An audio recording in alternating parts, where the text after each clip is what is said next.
sejam todos bem-vindos! Quem caiu de paraquedas no meu canal, inscreva-se e ative o sininho para receber notificação quando um conteúdo novo sair do forno. Obrigada! E vamos de Manete!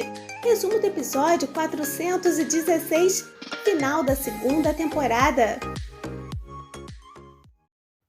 Yaman, devastado, pensou com seus botões que mais uma vez tudo se complicou quando estava tentando fazê-la feliz, desejando que o tempo tivesse parado naquele dia, enquanto ela sorria como uma menina. Ele complementou que, naquele dia, leu no caderno dela o sonho que ela teve sobre o parque de diversões. Logo depois, Yaman lembrou de vários momentos fofos no parque de diversões com sua cremosa, pois é, Seher, em um dado momento, disse que ele era o sonho dela e o abraçou em seguida. Ela parecia pintinho no lixo. No cavalinho, Seher disse que aquilo era ainda melhor do que ela escreveu em seu caderno e melhor do que nos sonhos dela. Ela externava que estava muito feliz. Pareciam crianças felizes, brincando, explorando o parque. Yaman, que é bom de tiro, deu uma saraivada com uma espingarda, ganhando um ursinho pimpão que Seher, felicíssima, disse que seria do Yusuf. Aproveitaram para refletir e externar sobre os obstáculos que passaram na roda gigante. Em um dado momento, Yaman disse para ela que gostaria de poder parar o tempo para ficar com ela longe de tudo. No presente, Yaman disse que era tudo o que ele queria naquele dia, parar o tempo, mas salientou que não era possível. Arrasadíssimo, Yaman pediu perdão a ela, dizendo que nem sempre estaria ao lado dela e que tudo o que ele poderia tentar era manter a felicidade dela para sempre. Jenger disse para Florzinha que Seher havia comprado todas aquelas roupas para o casamento e que o nome de cada um estava escrito na caixa correspondente. Naquele momento, Zia disse que Seher era daquele jeito, uma garota muito atenciosa e que ela já havia pensado em tudo. No momento em que Florzinha procurava sua caixinha, Yaman e Seher se aproximaram e, ao abrir a caixa, Florzinha ficou maravilhada com o vestido de noiva. Florzinha agradeceu Seherzinha depois de um abraço. Seher disse que, como o casamento seria em 2 dias, queria cuidar daquilo imediatamente e que Florzinha poderia experimentar. Afinal, poderiam alterá-lo se ela não gostasse e que existiam outros modelos. Mas Florzinha disse que não e emendou que era mais bonito do que nos sonhos dela. Agradecendo Seherzinha de Calcutá, Seher manifestou sua felicidade por ela ter gostado. Em seguida, Yaman pegou uma caixa dizendo que era para sua cremosa, deixando-a surpresa. Tão logo abriu a caixa, Seher ficou sem palavras vendo um vestido de noiva lindo. Yaman em seguida disse que Zia gostaria que tivesse um casamento duplo e que ele havia achado que seria uma boa ideia e que não tiveram a chance após o casamento corrido.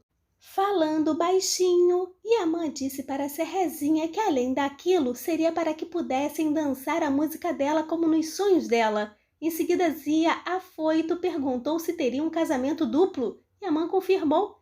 Zia disse para Florzinha que seria muito lindo e para Yaman disse que a felicidade dele seria em dobro, deixando Seher emocionada. 2 dias depois, Yaman dizia que a paz havia sido quebrada com aquele tiro e que aquela arma havia aceso um fogo tão grande que não havia volta naquele momento. Ele dizia que o mundo iria queimar e que não havia outro caminho. Naquele momento, Yaman dirigia muito nervoso e as lembranças do trágico momento durante o casamento passaram pela cabeça dele. Todos estavam em choque diante da cena terrível. Ao perceber que o Suf presenciava tudo, Yaman gritou para que Adalet saísse com a criança. Tão logo saltou do carro e Yaman lembrou das suas mãos com o sangue da Seher. Em seguida, Nedim ligou e Yaman imediatamente pediu que ele dissesse que ela estava viva. Nedim disse que ela estava como ele a deixou e que se encontrava em cirurgia, mas salientou que os médicos estavam esperançosos e que Seher ficaria bem. Yaman deu um leve sorriso na sequência, perguntando se Nedim havia encontrado algum vestígio daquele canalha, mas Nedim disse que infelizmente não, perguntando se Yaman tinha visto o endereço que ele enviou. Irritado, Yaman esbravejou que tudo foi em vão e que queria novas informações.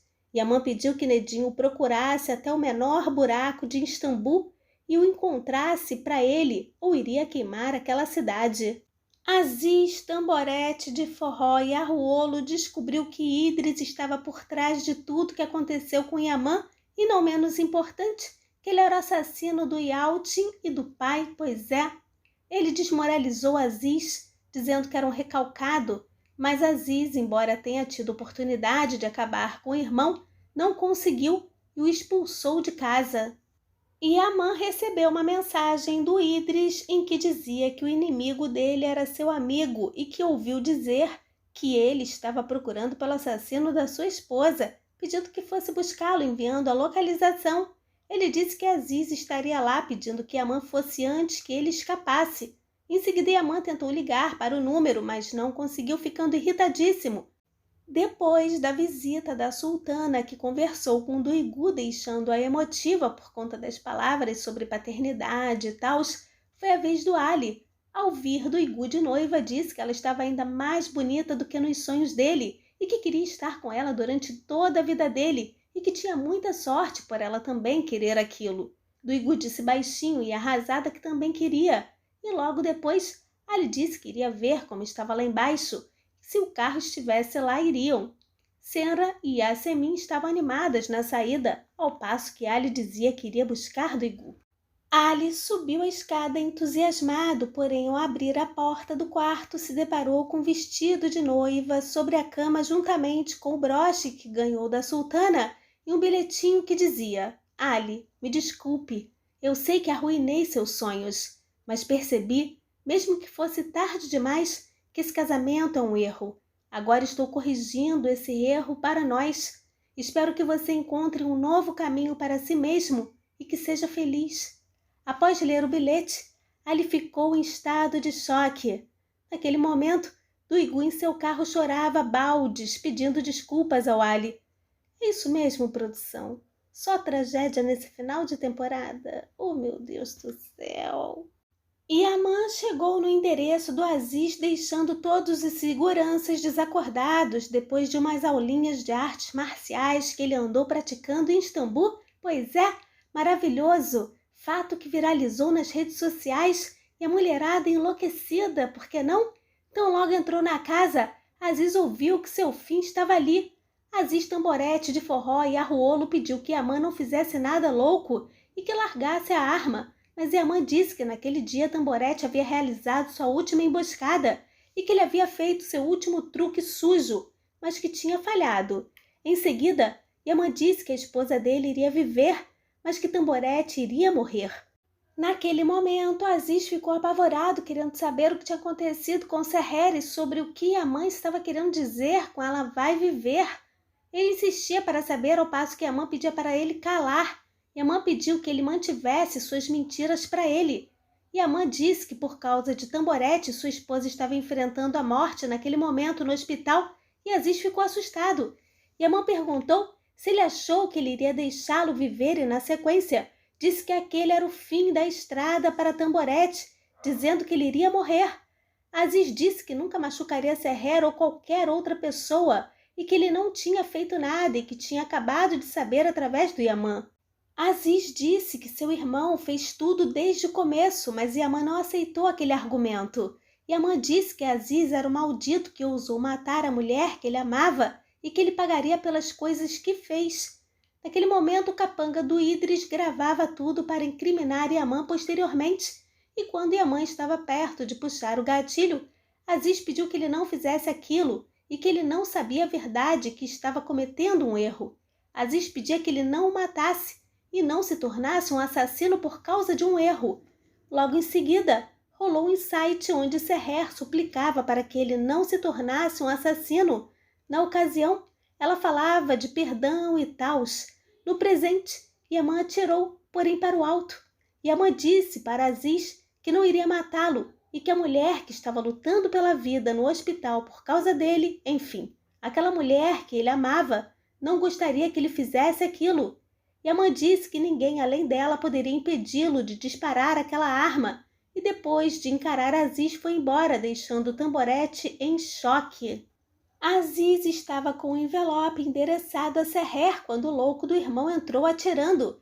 Aziz perguntou se Seher estava no hospital por causa dele, o chamando de maldito, mas eram dois apontando a arma para Tamborete. Idris disse que realmente queria que Amã matasse Aziz e que tinha feito seu melhor. Em seguida, o louco disse que Casmã havia dito que ele foi misericordioso. Depois disse que aquilo significava que ele teria que acabar com aquilo ele mesmo. Idris disse que não queria ser o assassino do irmão, mas disse que era o destino. Naquele momento, Aziz contou fatos da infância deles. Ele disse que um certo dia caiu em um poço e Idris o tirou de lá e que confiou no irmão. Ele disse que não importava o que acontecesse, que Idris o protegeria e tals. Aziz perguntou quando Idris se transformou naquilo e que não podia entender. Idris disse que tinha uma coisa que Aziz não sabia, que ele havia empurrado Aziz para aquele poço porque queria tornar-se um herói quando o retirasse de lá, pois é, e que queria ser um herói para Aziz, e depois disse que o resto era só uma história de vingança e que o fim da história estava ali, e após dizer adeus ao irmão, disparou no peito de Tamborete, que caiu sobre o envelope que estava endereçado a Seher.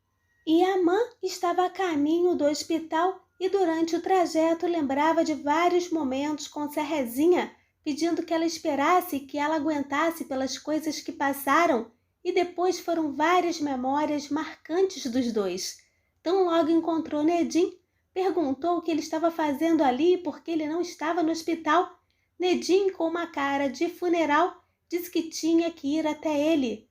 E Amã, naquele momento, ficou petrificado, congelado, abalado e chorou muito. E segunda temporada totalmente confusa e com fios soltos, desencapados em curto. Farei lives para comentar sobre esse final aqui no canal. Serão várias lives. E não me abandone, seguidores, queridas e queridos, porque continuarei com o canal fazendo outro tipo de conteúdo, talvez comentando alguma novela turca de verão ou falando da Turquia também, sobre os hábitos, sobre a cultura turca, ok? Um forte abraço para vocês, um beijo, amo todos, bye bye!